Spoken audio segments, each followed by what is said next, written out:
Hello everybody, welcome to Handstands with Natalie. I'm Natalie, I teach the Art of Handbalancing. This is a Q&A video where I'm going to try and answer some of your amazing and thoughtful questions that you sent to me on Instagram. I got loads of questions, so I'm really trying to cover the ones that are interesting to a maximum amount of people.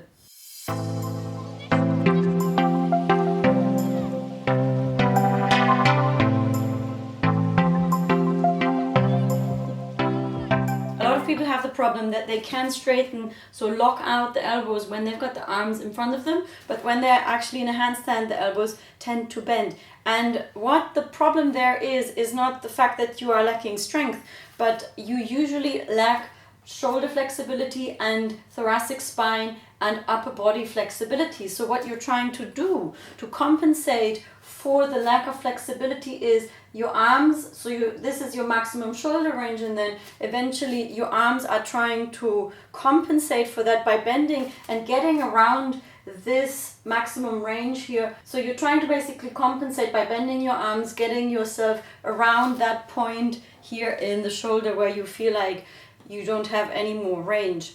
So if you are struggling to keep your elbows straight in a handstand, then the key to improve that is to improve your upper body flexibility. So you can test this by standing next to a wall, lift your arms up and make sure that your arms are touching your head while you are trying to at the same time touch the wall. If you video yourself doing this and in this position you are tending to do this, then that's probably very likely what you're going to do in a handstand.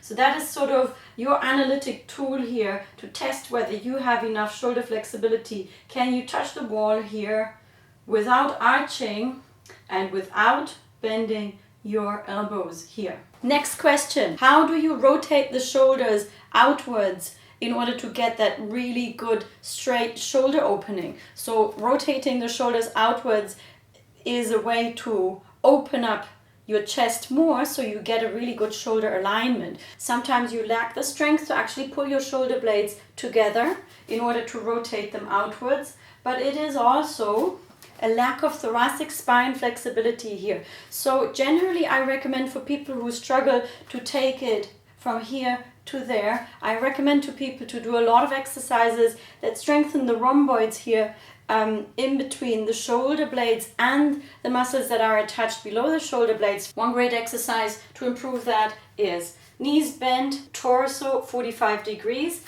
arms in a diamond shape here above you, shoulders pressing away from the ears, and then you pull your arms back and back and back. Second exercise, arms by your side, palms facing the floor, pull your little finger back and back and back and back and back.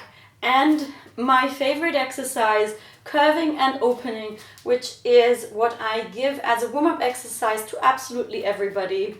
So you've got the knees bent, curve your upper back as much as possible, open into a diagonal and really push your sternum out, and then curve again, open, curve, open. This works everything. Your thoracic spine, the curving and opening, giving you that elasticity you need in the handstand, as well as the ability to pull the shoulder blades together and open your chest in order to get from here to there in your shoulder opening. Last question, how do I find the perfect balancing spot? My answer to that is there is no perfect balancing spot. Balancing is an active process. It's a constant renegotiation of your body weight. Imagine standing on your feet is a constant renegotiation of your body weight. You notice this really well when you've been standing at the bus stop for 10 minutes and your posture muscles get tired and you're starting to shift from one leg to the other. Holding a handstand is a bit like balancing a broomstick on your hand. In the beginning, your movements are quite big and you are struggling to keep the broomstick in place, but with practice it becomes smaller and smaller and smaller, but it never disappears. So your movements become more precise and more fine-tuned, but the balancing effort never disappears and doesn't always succeed. Balance is a constantly occurring process. You just get better and better at bringing yourself back to your balance point. That's what's happening in a handstand. Thank you very much for submitting all these amazing questions.